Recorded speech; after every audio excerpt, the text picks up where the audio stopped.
ಕೇಳಿ ಮಾತಾಜಿ. ಇದು ಕಲಿಯುಗದಲ್ಲಿ ಒಂದು ಹೆಣ್ಮಗಳು ಧರ್ಮದ ಪ್ರಕಾರ ನಡಿಬೇಕು ಅಂದ್ರೆ ಹ್ಮ್ ಏನ್ ಸಾಮಾನ್ಯ ನಿಯಮಗಳಲ್ಲಿ ಏನೇನ್ ಅನುಸರಿಸಬಹುದು? ಮದುವೆ ಆಗಿದೆಯಾ ಇಲ್ವಾ? ಮತ್ತೆ ನಾನು ಗರ್ಭಿಣಿ. ಇಲ್ಲ, ಹೆಣ್ಣು ಬಗ್ಗೆ ಕೇಳಿದ್ರಲ್ಲ ಅದಕ್ಕೆ ಹೇಳ್ತೀನಿ. ಹೆಂಡತಿ ಮದ್ವೆ ಆಗಿದ್ರೆ ಆಗಿದೆ. ಸಾಕು. ಹೆಂಡತಿ ಆಗಿದ್ರೆ ಸಾಕು ಅಷ್ಟೇ. ಹೆಣ್ಣಿಗೆ ಹಾಗೆ. ಹೆಚ್ಚಿನ ನಿಯಮಗಳು ಅನ್ನೋದೇನಿಲ್ಲ ಪ್ರಭು ಮಾತಾಜಿ.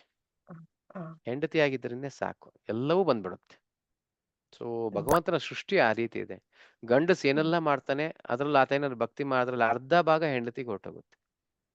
ಹ, ನೀವು ಜಸ್ಟ್ ಹೆಂಡತಿ ಅದು ಸ್ತ್ರೀ ಧರ್ಮ ಅಂತೀವಿ. ಹ, ನಮ್ಮನ್ನೇ ಹೇಳದ್ನ ಹ್ಮ್. ಅಲ್ಲ. ಪಾತಿವ್ರತ್ಯದಲ್ಲಿ ಎಷ್ಟು ಶಕ್ತಿ ಇದೆ, ಪಾತಿವ್ರತ್ಯದಲ್ಲಿ ಎಷ್ಟು ಶಕ್ತಿ ಇದೆ ಅಂತ ಹೇಳ್ತಾ ಇದ್ನಲ್ಲ. ಹ್ಮ್. ಸೊ ಆಕೆ ಆಕೆ ಧರ್ಮಾತ್ಮಳ ಆಗ್ಬೇಕು ಅಂತ ಏನು ಹೆಚ್ಚಿಗೆ ಮಾಡೋ ಅವಶ್ಯಕತೆ ಇಲ್ಲ. ಹ, ಪತಿ ಸೇವೆ ಮಾಡ್ತಾ ಇದ್ದಾಳೆ ಆಕೆ ಧರ್ಮಾತ್ಮ ಆದ್ರೆ ಹ. ಪತಿ ಧರ್ಮಾತ್ಮನಾಗಿರ್ಬೇಕು.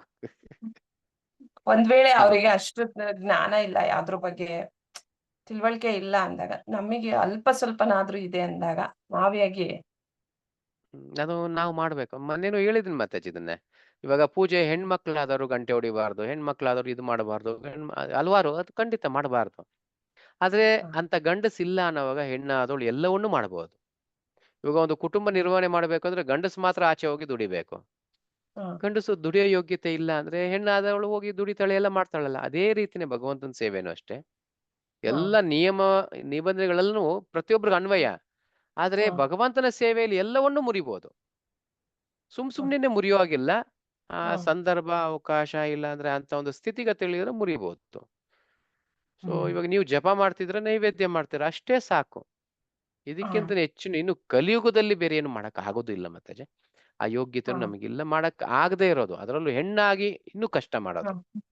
ಹ, ಸೊ ನೀವು ಅಷ್ಟರಲ್ಲಿ ಏನು ಆಲೋಚನೆ ಮಾಡೋ ಅವಶ್ಯಕತೆ ಇಲ್ಲ. ಬೆಸ್ಟ್ ಜಪ ಹ್ಮ್, ನೈವೇದ್ಯ ಇದು ಎರಡೆರಡು ಮಾಡ್ತಿದ್ರೇನೆ ಹ್ಮ್, ದಿನ ದಿನಕ್ಕೆ ನಿಮಗೆ ಆ ಶಕ್ತಿ ಅನ್ನೋದು ಬರುತ್ತೆ.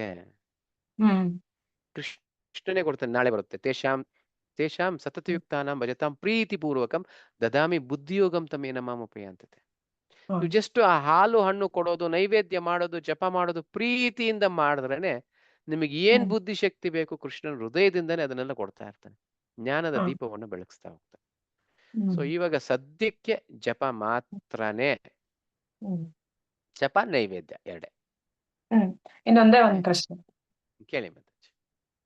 ಇದು ಈಗ ಒಂದು ಹೆಣ್ಮಗು ಹ್ಮ್ ಒಂದು ಟೀನೇಜ್ ಅಂದ್ರೆ ಒಂದು ಋತುಮತಿ ಆದ ನಂತರ ಹ್ಮ್ ಒಂದು ಕೆಲವೊಂದು ಆಕರ್ಷಣೆಗಳು, ಫಿಸಿಕಲ್ ಅಟ್ರಾಕ್ಷನ್ಸ್ ಎಲ್ಲ ಎಸ್ ಇರುತ್ತಲ್ವಾ? ಎಸ್ ಅದು ಎಸ್ ಆಗ್ತಿರುತ್ತೆ. ಈಗ ಹ್ಮ್ ಈಗ ಯಾರೋ ಒಬ್ರದ್ದು ಒಂದು ಕ್ಯಾರೆಕ್ಟರಿಸ್ಟಿಕ್ಸ್ ಏನೋ ನೋಡಿ ಅವಳಿಗೆ ಇಷ್ಟ ಹ್ಮ್ ಆಗಿರುತ್ತೆ. ಹ್ಮ್ ಅದ್ನ ಹ್ಮ್ ಮನ್ಸಲ್ಲೇ ಇಟ್ಕೊಂಡಿರ್ತಾಳೆ. ಅದ್ ಯಾರಿಗೂ ಹೇಳಿರಲ್ಲ. ಅಂಡ್ ಹ್ಮ್ ಅದಾದ್ಮೇಲೆ ಎಷ್ಟೊಂದು ಆಗುತ್ತೆ. ಆಮೇಲೆ ಬಿಟ್ಟು ಮದ್ವೆ ಎಲ್ಲ ಆಗುತ್ತೆ. ಬಟ್ ಅದು ಎಸ್ ಅಟ್ರಾಕ್ಷನ್ಸ್ ಎಲ್ಲ ಇರೋದು, ಅದು ತಪ್ಪಾ? ಅದು ಅದು ಹೇಗೆ ಸಹಜ ಅದಕ್ಕೆ ಮಾತಾಜಿ, ಅದು ಸಹಜ. ಅಪವಿ ಅಲ್ಲ ಪತಿವ್ರತೆ ಪಾವಿತ್ರತ್ಯಕ್ಕೆ ಧಕ್ಕೆ ಅಪವಿತ್ರನೇ ಬರುತ್ತಾ? ಅದು, ಅಪವಿತ್ರನೇ ಅದು. ಮತ್ತೆ ಅದು ಪಾತಿವ್ರತ್ಯಲ್ಲಿ ಇರಲ್ಲ.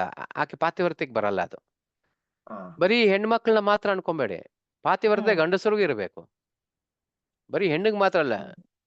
ಅಲ್ಲ ಈಗಿನ ಶ್ರೀರಾಮಚಂದ್ರನು ಕಾಲದ. ಏಕಪತ್ನಿ ವ್ರತನು ಅದೇ ರೀತಿ ಗಂಡಸರು ಇರಬೇಕು, ಬರೀ ಹೆಣ್ಣಿಗೆ ಅನ್ನೋದಲ್ಲ. ಆ ಹಾ. ಪಾತಿವ್ರತ್ಯ ಇರಲೇಬೇಕು. ಸೊ ಅದಕ್ಕೆ ಅಲ್ಲ 5 ವರ್ಷಕ್ಕೆ ಮದುವೆ ಮಾಡಬೇಕು. ಅಲ್ಲ ಈಗಿನ ಕಾಲದಲ್ಲಿ ಈಗ ಕಾಲೇಜಸ್ಗೆ ಹೋಗ್ತಿರ್ತೀವಿ. ಅದೇ. ಈ ಮತ್ತಜಿ ಅದೇ. ಹೆಂಗಿದೆ ಹ್ಮ್. ಅಂದ್ರೆ ನಿಮಗೆ, ನೀವು ಹೇಳೋ ಹ್ಮ್. ವಿಚಾರದಲ್ಲಿ ನಾನು ವಿಷವನ್ನು ಹ್ಮ್. ತಿಂತೀನಿ ಆದ್ರೆ ಸಾಯ್ಬಾರ್ದು, ನಾನು ವಿಷ ತಿಂತೀನಿ ಆದ್ರೆ ಸಾಯ್ಬಾರ್ದು, ಆಗದೆ ಇರೋ ಮಾತು ಹೆಂಗಾಗುತ್ತೆ? ಹಾ. ನೀವು ತಿನ್ನೋದೇ ಹ್ಮ್. ವಿಷ, ಸಾಯ್ಲೇಬೇಕು. ಹ್ಮ್. ಇವಾಗ ಇರೋ ಪರಿಸ್ಥಿತಿ, ನೀವು ಈ ಪರಿಸ್ಥಿತಿ ಸಾಯ್ಲೇಬೇಕು. ಅದೇ ನಾವು ಯಾರು ಪತಿವ್ರತೆಯಾಗಿರಕ್ ಆಗೋದು ಇಲ್ಲ. ಹ್ಮ್. ಹ್ಮ್. ಮತ್ತೆ ಈ ಸಹಜ, ಒಂದು ಹೆಣ್ಣಿಗಾಗಿರ್ಲಿ ಗಂಡಗಾಗಿರ್ಲಿ ಅದು ವಯಸ್ಸು ಬರ್ತಾ ಬರ್ತಾ ಒಂದು ಇದು ಬಂದಾಗ ಆಕರ್ಷಣೆ ಹುಟ್ಟುತ್ತೆ. ಈ ಗಂಡು ಹೌದು. ಚೆನ್ನಾಗಿದೆ ನನಗೆ ಬೇಕು ಅನ್ಸುತ್ತೆ, ಈ ಹೆಣ್ಣು ಚೆನ್ನಾಗಿದೆ ಹ್ಮ್. ನನಗೆ ಬೇಕು ಅನ್ಸುತ್ತೆ. Very simple. ಹ್ಮ್. ಅದಕ್ಕೆ ಮುಂಚೆನೆ ಮದುವೆ ಆಗಿರ್ಬೇಕು. ಆ ಮನಸ್ಥಿತಿ ಹ್ಮ್. ಬರಕ್ ಮುಂಚೆನೆ ಮದುವೆ ಆಗಿರ್ಬೇಕು. ಮದುವೆ ಈಗ ಆದಾಗ ನನ್ನ ನಾವು ಗಂಡನೇ ಇದ್ದಾನೆ, ಬೇರೆ ಯಾರು ಹೇಳಿ ಮತ್ತೆ. ಈಗ ನಾವು ನಮ್ಮ ಮಕ್ಳಿಗೆ ಬೆಳೆಸ್ಬೇಕು. ಆತರ ಭಾವನೆಗಳು ಬರ್ದೇ ಇರೋ ತರ ಅದಕ್ಕೆ ಏನ್, ಯಾವ ತರ ನಾವು? ಭಾವನೆಗಳು ಬರ್ದೇ ಇರೋಂಗೆ. ಹ, ಎಲ್ಲಿ ಪ್ರೀತಿ ಇದೆ ಅಲ್ಲಿ ಕಾಮ ಇರಲ್ಲ ಮಾತಾಜಿ. ಹ್ಮ್ ಎಲ್ಲಿ ಕೃಷ್ಣನ ಮೇಲೆ ನನಗೆ ಆಕರ್ಷಣೆ ಇರುತ್ತೆ, ಅಲ್ಲಿ ಕಾಮ ಇರುವುದಿಲ್ಲ ಮಾತಾಜಿ. ಹೆಚ್ಚಿನ ಆಕರ್ಷಣೆಗಳು ಬರಲ್ಲ. ಬಟ್ ಹ್ಮ್ ಕೆಲವೊಂದು ವಿಚಾರಗಳು ಸಂಪೂರ್ಣವಾಗಿ ನಾನು ತ್ಯಜಿಸಿ ಹೋಗ್ತೀನಿ ಅಂದ್ರೂ ಆಗೋದಿಲ್ಲ ಮಾತಾಜಿ. ಹ್ಮ್ ಸಂಪೂರ್ಣವಾಗಿ ತ್ಯಜಿಸಿ ಹೋಗ್ತೀನಿ ಅನ್ನೂ ಆಗಲ್ಲ. ಯಾಕಂದ್ರೆ ಹ್ಮ್ ಪರಿಸ್ಥಿತಿ ಆ ಒಂದು ಕಾಲಕ್ಕೆ ಹೆಂಗಿದೆ ಹಂಗೆ. ದೇಶ ಕಾಲ ಹ್ಮ್ ಪಾತ್ರ ಅಂತೀವಿ. ಅದು ಹ್ಮ್ ತಕ್ಕಂಗೆ ಇರಬೇಕು. ಹ್ಮ್ ಅದನ್ನು ಸಂಪೂರ್ಣವಾಗಿ ಬಿಟ್ಟು ಹೋಗೋದಕ್ಕಾಗೋದಿಲ್ಲ. ನಾವು ಒಂದೇ ಸಲಿ ಹ್ಮ್ ಮಹಾತ್ಮರಾಗ್ತೀವಿ ಅನ್ನೋದಕ್ಕೂ ಸಾಧ್ಯವಿಲ್ಲ. ಈ ಜನ್ಮದಲ್ಲಿ ಖಂಡಿತವಾಗ್ಲೂ ನೀವು ಆ ಕೋರಿಕೆ ಇಟ್ರೆ, ಹ್ಮ್ ಹೃದಯಾಳದಿಂದ ಅಗಾಢವಾದ ಕೋರಿಕೆ ಇಟ್ರೆ, ನೆಕ್ಸ್ಟ್ ಹ್ಮ್ ಜನ್ಮದಲ್ಲಿ ಅಂತ ಪ್ರದೇಶದಲ್ಲೇ ನಿಮ್ಮ ಜನನ ಅನ್ನೋದು ಆಗುತ್ತೆ. ಹ್ಮ್ ಅಂತ ದಂಪತಿಗಳಿಗೆ ಆಗುತ್ತೆ. ಇನ್ನು ಬರೋ ದಿನಗಳಲ್ಲಿ ಹ್ಮ್ ಹೇಳ್ತೀನಿ. ಯಾವ ರೀತಿ ಹೌದು. ಮಕ್ಕಳು ಮಾಡ್ಕೊಳ್ಳೋದು ಅಂತ. ಅಂಥ ಹ್ಮ್ ಮಹಾತ್ಮರು, ಅಂಥವ್ರ ಹೊಟ್ಟೆಲೇ ನೀವು ಹುಟ್ತೀರ. ಹ್ಮ್ ಹ್ಮ್ ಸೊ ಹುಟ್ಟುವಾಗ್ಲೇ ಅಂತ ಯೋಗವನ್ನು ಇಟ್ಕೊಂಡೇ ಹುಟ್ಟಿರ್ತೀರ. ಯಾಕಂದ್ರೆ ಹ್ಮ್ ನಿಮ್ಮ ಕೋರಿಕೆಯನ್ನು ನೆರವೇರಿಸೋದೇ ತಾನೇ ಭಗವಂತನ ಒಂದು ಇದು. ಸೊ ಹೌದು. ನಿಮ್ಮ ತಂದೆಯಾಗಿ ಪ್ರತಿಯೊಂದು ಕೋರಿಕೆನೂ ಈಡೇರಿಸ್ತಾನೆ. ಬಟ್ ಅದಕ್ಕೆ ಹ್ಮ್ ಸಮಯ ಅನ್ನೋದನ್ನು ಬೇಕು. ಸೊ ಆವಾಗಲೇ ಹ್ಮ್ ಹೇಳ್ತಿದ್ದೆ, ವಿಷವನ್ನು ಕುಡಿದಿದ ತಕ್ಷಣನೇ ಸಾಯೋದಿಲ್ಲ, ಸಮಯ ಹ್ಮ್ ತಗೊಳುತ್ತೆ. ಮದುವೆ ಆಗಿದ ತಕ್ಷಣ ಮಕ್ಕಳಾಗೋದಿಲ್ಲ, ಅದಕ್ಕೂ ಸಮಯ ತಗೊಳುತ್ತೆ. ಹೌದು. ಆ ಹೌದು. ರೀತಿ ಪ್ರತಿಯೊಂದಕ್ಕೂ ಸಮಯ ತಗೊಳುತ್ತೆ. ಸೊ ಹ್ಮ್ ನಿಮಗೂ ಅದೇ ರೀತಿ ಆ ಸಮಯ ಅನ್ನೋದು ತಗೊಳುತ್ತೆ ಮಾತಾಜಿ. ನಿಮ್ಮ ಹೌದು. ಮಕ್ಕಳನ್ನ ಸಾಕ್ಬೇಕು ಅಂದ್ರೂ, ನೆನ್ನೆನೋ ಹ್ಮ್ ಯಾವತ್ತೋ ಕೇಳ್ತಿದ್ರು ನಾಗರಾಜ್ ಹ್ಮ್ ಪ್ರಭು. ನಾಗರಾಜ್ ಪ್ರಭುನೋ ಹ್ಮ್ ರಾಜಪ್ರಭು ಯಾರೋ ಒಬ್ರು ಕೇಳ್ತಿದ್ರು. ಸೊ ಹ್ಮ್ ಮಕ್ಕಳನ್ನೆಲ್ಲಾನು ಸ್ಕೂಲ್ದಲ್ಲ ನೀವು ಇಷ್ಟು ಇದಾಗಿ ಹೇಳ್ತಿದ್ದೀರಲ್ಲ, ಸ್ಕೂಲಲ್ಲಿ ಬಿಡಿಸಿ ಮನೇಲಿ ಓದ್ಸನ ನಾನು. ಹಾ ಆಗದೇ ಇರೋದು. ಆಗಲ್ಲ 100%. ಅದು. ಹ್ಮ್ ಇವಾಗ ಸದ್ಯಕ್ಕೆ ಅದು ಆಗಲ್ಲ. ಅದ್ರ ಹ್ಮ್ ಜೊತೆಗೆ ಸ್ಕೂಲ್‌ಗೂ ಸೇರಿಸ್ಬೇಕು, ಹ್ಮ್ ಮನೆಯಲ್ಲೂ ಹೇಳ್ಕೊಡ್ಬೇಕು. ಸಂಸ್ಕಾರ ಅನ್ನೋದನ್ನ ಹೇಳ್ಕೊಡ್ತಾ ಬರಬೇಕು. ದಿನ ಹ್ಮ್ ಕಾಲಕ್ರಮೇಣ ಬಂದಂಗೆ ಯಾವಾಗ ಅದರ ಹ್ಮ್ ಪ್ರಾಮುಖ್ಯತೆ ಹೆಚ್ಚುತ್ತಾ ಇರುತ್ತೆ, ಆವಾಗ ಹ್ಮ್ ನಿಮ್ಮ ಮಕ್ಕಳು, ಅವ್ರ ಮಕ್ಕಳು ಬೇಕಾದ್ರೆ ಹ್ಮ್ ಮನೆಯಲ್ಲೇ ನಡೆಸ್ಬೋದು. ಯಾಕಂದ್ರೆ ಅವು ಗುರುಕುಲನೂ ಬಂದಿರ್ಬೋದೇನೋ ಗೊತ್ತಿಲ್ಲ. ಹ್ಮ್ ಆವಾಗ ಅಂತ ಹ್ಮ್ ವಾತಾವರಣದಲ್ಲಿ ಇರುತ್ತೆ. ಒಂದು ದಿವಸಕ್ಕೆ ಅದು ಆಗದೇ ಇರೋದು. ಹ್ಮ್ ರೈಟ್. ಹ್ಮ್ ಇವಾಗ ಆಕರ್ಷಣೆ ಅಂತ ಹೇಳಿದ್ವಲ್ಲ, ಆಕರ್ಷಣೆ ಹ್ಮ್ ಸಹಜವಾಗಿರುತ್ತೆ. ಬಟ್ ಹ್ಮ್ ಎಸ್ಪೆಷಲಿ ಒಂದು ತಾಯಿಯ ಒಂದು ಕೆಲಸ. ನಿಮಗೆ ಮಗಳಿದ್ದಾಳೆ? ಇಲ್ಲ ಇದು ಫಸ್ಟ್ ನಂದು 12 ಇಯರ್ಸ್ ಮ್ಯಾರೇಜ್ ಆಗಿ ಇದು ಫಸ್ಟ್ ಆಗಿದೆ. ಈಗ 4 month running. 1 month running. Okay. ಹ್ಮ್ ಆ, ನಮ್ ಜೊತೆಗೆ ಇರಿ ಮಾತಾಜಿ. ಹ್ಮ್ ಸೊ ಖಂಡಿತ. ನಾನು ಅದನ್ನೆಲ್ಲ ನೀವು ಏನಾದ್ರು ನನ್ನ ಈ 18 ಡೇಸ್ ಆದ್ಮೇಲೆ ನೀವು ಹಾ ಚೆನ್ನಾಗಿ ಭಕ್ತಿ ಒಳಗಡೆ ಬಂದ ಮೇಲೆ ನನ್ನ ಹತ್ರ ಹಾ ಸಂಪರ್ಕದಲ್ಲಿರಿ. ಆ, ಓಕೆ. ಮಕ್ಕಳು ಹೆಂಗೆ ಸಾಕಬೇಕು ಅನ್ನೋದನ್ನ ನಾನು ಕೆಲವೊಂದು ವಿಡಿಯೋಗಳೆಲ್ಲ ತೋರಿಸಿ ನಿಮಗೆ ಹೇಳ್ತೀನಿ, ಅದನ್ನೆಲ್ಲ ಕಳಿಸ್ತೀನಿ. ಸೊ 5 ವರ್ಷದವರೆಗೂ ಓಕೆ. ಮಕ್ಕಳನ್ನ ಹೆಂಗ್ ಸಾಕ್ಬೇಕು, 5 ವರ್ಷದ ನಂತರ ಹೆಂಗ್ ಸಾಕ್ಬೇಕು, ಎಸ್ಪೆಷಲಿ ಓಕೆ. ತಾಯಂದ್ರು ಮಕ್ಕಳ ಹತ್ರ ಹೆಂಗಿರಬೇಕು, ತಂದೆ ಹೌದು. ಹೆಂಗಿರಬೇಕು, ಹಲವಾರು ಹ್ಮ್ ವಿಚಾರಗಳಿದೆ ಮಾತಾಜಿ. ಆ ಹ್ಮ್ ವಯಸ್ಸು ಅವ್ರಿಗೆ ಬರಕ್ ಮುಂಚೆ ನಿಮ್ಗೆ ಅನುಭವ ಇದೆ. ಅಂದ್ರೆ ವೆರಿ ಸಿಂಪಲ್, ಹ್ಮ್ ನೀವೇ ಗುರುಗಳು, ಫಸ್ಟ್ ಗುರು ಹ್ಮ್ ತಾಯಿನೇ. ನೀವು ಅವ್ರಿಗೆ ಹ್ಮ್ ಮುಂಚೆ ಹೋಗ್ತಿದ್ರೆ ಅವ್ರು ನಿಮ್ಮ ಹಿಂದೆ ಇದ್ದಾರೆ. ನೀವು ಹ್ಮ್ ಏನೆಲ್ಲ ಅನುಭವಿಸಿದ್ರ ಜೀವನದಲ್ಲಿ ಅದೆಲ್ಲ ನಿಮ್ಗೆ ಹ್ಮ್ ಚೆನ್ನಾಗಿ ಗೊತ್ತು. ಅವ್ರು ಹ್ಮ್ ಇವಾಗಿಂದಾನೇ ಅದು ಹೇಳ್ಕೊಡ್ಬೇಕು. ಹ್ಮ್ ಕೆಲವೊಂದು ತಂದೆ ತಾಯಿ ಯೋಗ್ಯ ತಂದೆ ತಾಯಿ ಅಂದ್ರೆ ಹಿಂಗೆ ಮಕ್ಕಳನ್ನ ಸಾಕ್ತಾರೆ ಅಂದ್ರೆ ಜ್ಞಾನವನ್ನು ಕೊಡ್ತಾರೆ, ಶಿಕ್ಷೆ ಕೊಡೋದಿಲ್ಲ. ಹಾ ಅವ್ರೇನೋ ತಪ್ಪು ಮಾಡಿದ್ರೆ ಕೆಲವರು ಶಿಕ್ಷೆ ಕೊಡ್ತಾರಲ್ಲ, ಹ್ಮ್ ಆಕ್ಚುಲಿ ಅವರು ಆ ತಂದೆ ತಾಯಿ ಅವರೇ ಅವ್ರನ್ನ ಶಿಕ್ಷಿಸ್ಕೊಳ್ಬೇಕು. ಯಾಕಂದ್ರೆ ಅವ್ರಿಗೆ ಹ್ಮ್ ಯೋಗ್ಯತೆ ಇಲ್ಲ ಮಕ್ಕಳನ್ನ ಸಾಕಕ್ಕೆ, ಮಕ್ಕಳು ತಪ್ಪುಗಳನ್ನ ಮಾಡ್ತವೆ. ಆ ಹ್ಮ್ ತಪ್ಪು ಮಾಡಕ್ಕೆ ಮುಂಚೆನೆ ಆ ಮಗುಗೆ ಜ್ಞಾನ ಕೊಟ್ಟಿರ್ಬೇಕು. ಹಾ ನೋಡು ಮಗು, ಇದನ್ನ ಹಿಂಗ್ ಹಾಕಿದ್ರೆ ಇದು ಮುರಿದೋಗುತ್ತೆ, ನೋಡು ಮಗು ಇದು ಮಾಡಿದ್ರೆ ಇದು ಹಿಂಗಾಗುತ್ತೆ. ಮೊದಲೇ ಜ್ಞಾನ ಹ್ಮ್ ಕೊಟ್ಟಾಗ ಆ ಮಗುಗೆ ಖಂಡಿತವಾಗ್ಲೂ ಬುದ್ಧಿ ಇದೆ, ಅದು ತಕ್ಕಂಗೆ ಹ್ಮ್ ನಡ್ಕೊಂತೀವಿ. ನಾವು ಹ್ಮ್ ನಮ್ಮ ಸಮಯವನ್ನ ಮಕ್ಕಳಿಗೆ ಕೊಡೋದೇ ಇಲ್ಲ. ಹ್ಮ್ ನಾವೇ ಮೊಬೈಲ್ ನೋಡ್ಕೊಂಡು ಟಿವಿ ಮಾಡ್ಕೊಂಡು ನಾವು ಹಾಳಾಗ್ತಿರ್ತೀವಿ. ಅವ್ರು ತಪ್ಪು ಹೌದು. ಮಾಡಿದಾಗ ನಾವು ಅವ್ರನ್ನ ಬೈಯೋದು ಖಂಡಿತ ಅದು ಹ್ಮ್ ಸರಿ ಇಲ್ಲ. ಹ್ಮ್ ಅದೇ ನೀವು ಟೀನೇಜ್ ಅಂದ್ರಲ್ಲ, ಅದೇ ಟೀನೇಜ್ಗೆ ಬಂದವಾಗ ಅದಕ್ಕೆ ಹ್ಮ್ ಮುಂಚೆನೆ ಹೇಳಬೇಕು. ಅದು ಹ್ಮ್ ನಿಮ್ಮ ಧರ್ಮ, ನಿಮ್ಮ ಕರ್ತವ್ಯ. ನನ್ನ ಹೌದು. ಮಗಳಿಗೂ ಅಷ್ಟೇ. ಹ್ಮ್ ಅವ್ರ ತಾಯಿ ಎಷ್ಟ್ರ ಮಟ್ಟಿಗೆ ಹೇಳಿದ್ರೋ ಗೊತ್ತಿಲ್ಲ. ನಾನು ಹೇಳ್ಕೊಟ್ಟೆ.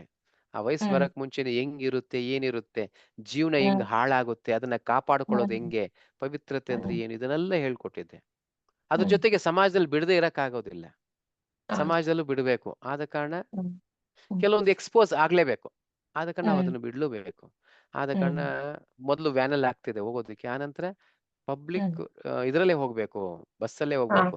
ಬಸ್ಸಲ್ಲಿ ಹಾ ಹೋಗುವಾಗ ಹೆಂಗೆಲ್ಲ ಆಗುತ್ತೆ, ಏನೆಲ್ಲ ಆಗುತ್ತೆ, ಹಾ ಏನೆಲ್ಲ ಮಾಡ್ತಾರೆ ಬಸ್ಸಲ್ಲಿ, ಇಂಥ ಕೆಲವೊಂದು ವಿಚಾರಗಳೆಲ್ಲ ಹೇಳಿದಾಗ ಮೊದಲನೇ ದಿವಸ ಹ್ಮ್ ಬಂದ್ಬಿಟ್ಟು ನನ್ನ ಮಗಳು ಸಂತೋಷದಿಂದ ಹೇಳಿದ್ರು, ಅಪ್ಪ ಹಾ ಏನೂ ಆಗಿಲ್ಲ, ನೀನ್ ಸುಮ್ ನೀನ್ ಏನೇನೋ ಹೇಳ್ಬಿಟ್ಟೆ ಅಂದ್ಲು. ನಾನು ಹೇಳ್ದೆ, ಎಲ್ಲ ಒಂದೇ ದಿವಸಕ್ಕೆ ಆಗಲ್ಲಮ್ಮ, ನೀನ್ ವರ್ಷ ಹ್ಮ್ ಎಲ್ಲ ಹೋಗ್ತಾ ಇರುವಾಗ ಒಂದೊಂದ್ ದಿವಸಕ್ಕೆ ಒಂದೊಂದು ಅನುಭವ ಆಗುತ್ತೆ, ಹಾ ಹುಷಾರಾಗಿರು ಅಂತ. ಸೊ ನಾನು ಮಗ್ ಸ್ತ್ರೀ ಧರ್ಮ ಎಸ್. ಅನ್ನೋದೊಂದು ಬುಕ್ಸ್ ಓದಿದ್ರೆ ಹಾ.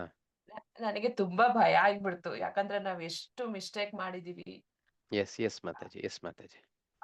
ಅದನ್ನ ತಿದ್ಕೊಳಕ್ಕೆ ಆಗಲ್ವಾ? ಈಗ್ಲೂ ಆ ಬುಕ್ಸ್ ನೋಡಿದ್ರೆ ನನಗೆ ಭಯ ಆಗುತ್ತೆ. ಪೇಜ್ ತೆಗಿಯಕ್ ಭಯ ಆಗುತ್ತೆ. ಅಷ್ಟು ರಿಸ್ಟ್ರಿಕ್ಷನ್ಸ್ ಇದೆ. ಹೆಂಗೆ ಇದು? ಈಗ ನಮ್ಗೆ ಸಿಗ್ಲಿಲ್ಲ ಜ್ಞಾನ. ಅಷ್ಟು ಹ್ಮ್ ಹೋಯ್ತು. ಈಗ ಅಟ್‌ಲೀಸ್ಟ್ ನಾವು ನಮ್ಮ ಬಟ್ ಮುಂದಿನ ಜನರೇಷನ್. ಗುರುವಿನ ಮುಖೇನ ಬರಬೇಕು ಮಾತಾಜಿ. ಪುಸ್ತಕದ ಮುಖೇನ ಅಲ್ಲ, ಶಾಸ್ತ್ರದ ಮುಖೇನ ಅಲ್ಲ, ಗುರುವಿನ ಮುಖೇನನೇ ಬರಬೇಕು. ಆವಾಗ್ಲೇ ನಿಮಗೇನು ಅನ್ವಯ ಆಗುತ್ತೆ ಅಂತ ಗೊತ್ತಾಗುತ್ತೆ. ಅಲ್ಲಿ ಹಾ, 1000 ನಿಯಮಗಳಿರುತ್ತೆ. ಹಾ, ಎಲ್ಲವನ್ನೂ ಎಲ್ಲರೂ ಪಾಲನೆ ಮಾಡಕ್ಕಾಗಲ್ಲ. ಸೊ ನಿಮಗೆ ಯಾವ್ದು ಅನ್ವಯವಾಗುತ್ತೆ, ಒಂದು ಗುರು ಮಾತ್ರ ಹಾ, ನಿಮ್ಗೆ ಹೇಳಕ್ ಸಾಧ್ಯ. ನೀವು ಹಾ, ಯಾವ ಗುರು, ಯಾರು ನೀವು ಶರಣಾಗತಿ ಆಗಿರ್ತಾರ ಆ ಗುರು ಮಾತ್ರನೇ. ನಾನ್ ಹಾ, ನಿಮ್ಗೊಂದ್ ಮಾತು ಹೇಳ್ದೆ. ಹ್ಮ್. ಮಗುನ ಹೆಂಗ್ ಸಾಕೋದು ನಾನು ಇವಾಗ ಹೇಳೋದಿಲ್ಲ. 15 ಹೌದು. ದಿವಸ ಆದ್ಮೇಲೆ ನಂತರ ನೀವು ನಮ್ಮೊಟ್ಟಿಗೇನೆ ಇದ್ದಾಗ ಹಾ. ಆನಂತರ ಬಂದು ನನ್ನ ಹತ್ರ ಸಂಪರ್ಕ ಮಾಡಿ ಮಾತಾಜಿ ಹೇಳ್ತೀನಿ. ಯಾಕಂದ್ರೆ ಅವಾಗ ನಿಮ್ಮನ್ನ ನಾನು ಸ್ಟಡಿ ಮಾಡಿರ್ತೇನೆ. ನಿಮ್ಮ ಹಾ, ಒಂದು ಏನ್ ಹೇಳೋಣ, ಸ್ಥಿತಿಗತಿಗಳು, ನಿಮಗೆಷ್ಟು ಹಾ, ಯೋಗ್ಯತೆ ಇದೆ, ಎಷ್ಟು ನೀವು ಸ್ವೀಕರಿಸಕ್ ಸಾಧ್ಯ, ಅಷ್ಟು ಹ್ಮ್, ಮಾತ್ರನೇ. ನಾನು ಒಂದ್ ಏಟು ನಿಮ್ಮನ್ನ ಹ್ಮ್. ಹೊಡಿಬೇಕು ಅಂದ್ರೆ, ಆ ಏಟು ನೀವು ತಟ್ಕೊಳ್ಳೋ ಹ್ಮ್. ಮಟ್ಟಕ್ಕಿರ್ಬೇಕು. ಅಷ್ಟೇ ನಾನು ಹೌದು, ಹೊಡಿಯಕ್ಕಾಗೋದು. ದೊಡ್ಡ ಏಟು ಹೊಡೆದ್ರೆ ಹೌದು. ಬಿದ್ದೋಗ್ತೀರ. ಕರೆಕ್ಟಾ? ಹಾ, ಅದೇ ರೀತಿ ಹ್ಮ್, ನಿಯಮ ನಿಬಂಧನೆಗಳು ಹೆಚ್ಚಿಗೆ ಎಲ್ಲರೂ ಪಾಲನೆ ಮಾಡಕ್ಕಾಗಲ್ಲ. ಅವ್ರವ್ರ ಹಾ, ಶಕ್ತಿ ಎಷ್ಟಿದೆ ಅಷ್ಟ್ರ ಮಟ್ಟಿಗೆ ಹ್ಮ್, ಅದನ್ನ ಸ್ವೀಕರಿಸಕ್ಕಾಗೋದು. So okay. ಸಮಯ ಬಂದಾಗ ಅದ್ರ ಬಗ್ಗೆ ಎಲ್ಲ ತಿಳಿಸ್ತೇನೆ ಮತ್ತೆ, ತೊಂದ್ರೆ ಇಲ್ಲ. ಹಾ. ತಮ್ಮ ಸಂಪರ್ಕಕ್ಕೆ ಹೆಂಗೆ? ಸಂಪರ್ಕ ನನ್ನೊಟ್ಟಿಗೆ ಇದ್ರೆ, ನೀವು ಈ ಗ್ರೂಪ್ ಅಲ್ಲಿ ಇದ್ರೆ ನನ್ನ ಹತ್ರ ಇದ್ದೀನಿ ಅಂತಾನೆ ಅರ್ಥ. ಓಕೆ. ನಮ್ದು ಯಾವ ಗ್ರೂಪ್ ಅಲ್ಲಿ ಇದ್ದೀರಾ ಮತ್ತೆ ಗ್ರೂಪಿನ ಹೆಸರು? ಇದು ಗೀತಾ ದರ್ಶನ. ಗೀತಾ ದರ್ಶನ. ಗೀತಾ ಹಾ, ದರ್ಶನದಲ್ಲಿ ಯಾವ ಗ್ರೂಪ್? ಜಗನ್ನಾಥ ಸರ್ಕಲ್ ಜೂನ್ ಅಂತ ಜಗನ್ನಾಥ್ ಇದೆ. ಅಲ್ಲಿ ಇದ್ದೀರಾ? Okay okay. ಹಾ, ಪ್ರವೀಣ್ ಪ್ರಭು ಅಂತ ಇರ್ತಾರೆ. ಹಾ, ಸೊ ಸರ್ಕಲ್ ಇರೋ ಪ್ರವೀಣ್ ಪ್ರಭು ಅವರು ನಿಮ್ಮ ಮಾರ್ಗದರ್ಶನದಲ್ಲಿ ಇರ್ತಾರೆ. ಸೊ ನೀವು ಆ ಗ್ರೂಪ್ ಅಲ್ಲೂ ನೋಡ್ಬೋದು, ಅಡ್ಮಿನ್ ಆಗಿರ್ತಾರೆ ಪ್ರವೀಣ್ ಪ್ರಭು. ಅವ್ರ ಜೊತೆಗೆ ಒಂಚೂರು ಸಂಪರ್ಕದಲ್ಲಿರಿ. ನನ್ನೊಟ್ಟಿಗೆನೇ ಇರ್ತೀರ, ತೊಂದರೆ ಇಲ್ಲ. ಯಾವ ಸಂದರ್ಭದಲ್ಲಿ ಏನ್ ಬೇಕಾದ್ರೂ. ಸೊ ಇಲ್ಲ ನಿಮಗೆ ಮಾತ್ರ, ಇಲ್ಲಿರೋರು ಎಲ್ಲರಿಗೂ ಹೇಳ್ತೀನಿ, ಒಳ್ಳೆಯ ಮಾರ್ಗದರ್ಶನ ಸಿಗುತ್ತೆ ಎಲ್ಲರಿಗೂ. ಆದ್ರೆ ಏನು, ಹ್ಮ್, ಒಂಚೂರು ತಾಳ್ಮೆಯಿಂದ ಇರಬೇಕು. ಒಂದೇ ದಿವಸ ನಾನು ಬೆಳೆದು ಬಿಡ್ತೀನಿ ಅಂದ್ರೆ ಆಗಲ್ಲ. ತಾಳ್ಮೆಯಿಂದ ಹ್ಮ್, ಇರಿ. ಸಮಯನೂ ತಗೊಳುತ್ತೆ ಅದೇ ಹ್ಮ್, ರೀತಿ. ಹ್ಮ್, 18 ದಿವಸ ಆದ್ಮೇಲೆ ನಮ್ಮೊಟ್ಟಿಗೆ ಇರೋ ಹಲವಾರು ಅವಕಾಶಗಳು ಇರುತ್ತೆ ನಿಮಗೆ. ಈ ಹ್ಮ್, ಏನ್ ಹೇಳೋಣ, ಹಾಡುಗಳನ್ನ ಕಲಿಯುವಂಥದ್ದು, ಸಂಗೀತವನ್ನ ಹ್ಮ್. ಕಲಿಯುವಂಥದ್ದು,